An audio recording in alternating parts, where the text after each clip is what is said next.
Palazzo সেলাই করে দেখাবো। তো এখানে চিকন ইলাস্টিক লাগাবো। এখন আমি পাইরের অংশটাকে আগে সেলাই করব। তো দেখুন কিভাবে আমি পাইরের অংশটাকে একটু ভেঙে নিচ্ছি যাতে খুব সুন্দরভাবে ফিনিশিং আসে ও সহজেই যেন সেলাই হয়ে যায়। তো এখন আমি এখান থেকে চিকন করে সেলাইটা দিয়ে নিচ্ছি। চিকন করে সেলাইটা দেওয়া হয়ে গেছে আমার।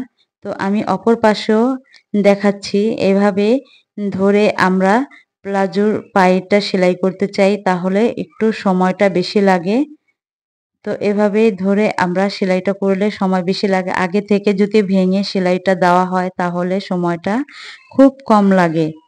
তো ২ টা পায়ের সেলাই আমার হয়ে গেছে। এখন আমি এখান থেকে সাইড জয়েন্টটা করে নিব।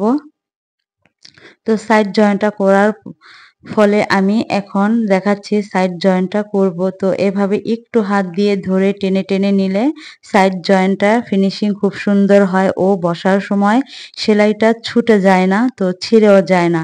এখন অপর পায়ের অংশটাও আমি একই নিয়মে সেলাই করে নিলাম।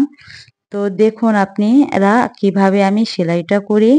তো এভাবেও হাত দিয়ে টেনে টেনে অপর পাশের পায়ের অংশটাও আমি জয়েন্ট করে নিলাম। তো আমি এখানে ডাবল সেলাই দিব। অবশ্যই আপনারা ডাবল সেলাই দিয়ে নিবেন। সেই ডাবল সেলাইটাও আপনাদের সাথে শেয়ার করলাম। তো কেমন হয়েছে আমার প্লাজো সেলাইটা আপনারা জানাবেন। তো দোনোটা পাশে আমি ডাবল সেলাই করে নিলাম। ভিডিওটা যদি ভালো লাগে তাহলে লাইক, কমেন্ট ও শেয়ার করে রাখতে পারেন আপনার টাইমলাইনে পরবর্তীতে দেখে দেখে কাজটা শেখার জন্য। তো এখন আমি এখানে হাইয়ের অংশটা জয়েন করে নিব।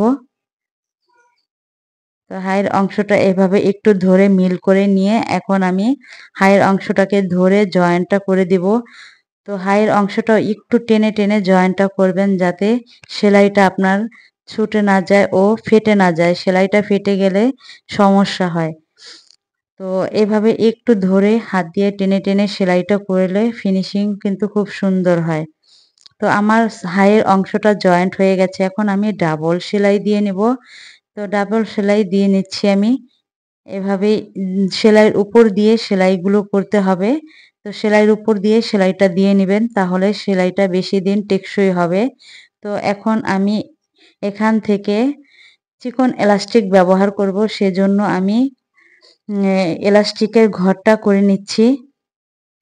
তো এখন আমি এখানে এলাস্টিকের ঘরটা করব আমার নিয়মিত আমি ধরে সুন্দর করে ফিনিশিং এর সাথে সেলাইটা করব যাতে ফিনিশিং এর সাথে সেলাইটা হয়।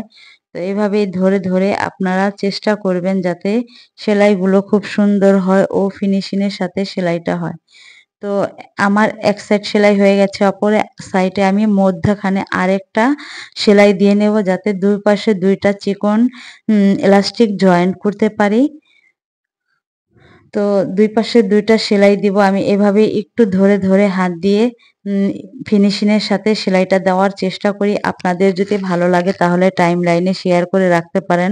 পরবর্তীতে দেখে দেখে শেখার জন্য। তো এখানে আমি চিকন এলাস্টিক জয়েন্ট করব। কেমন হয়েছে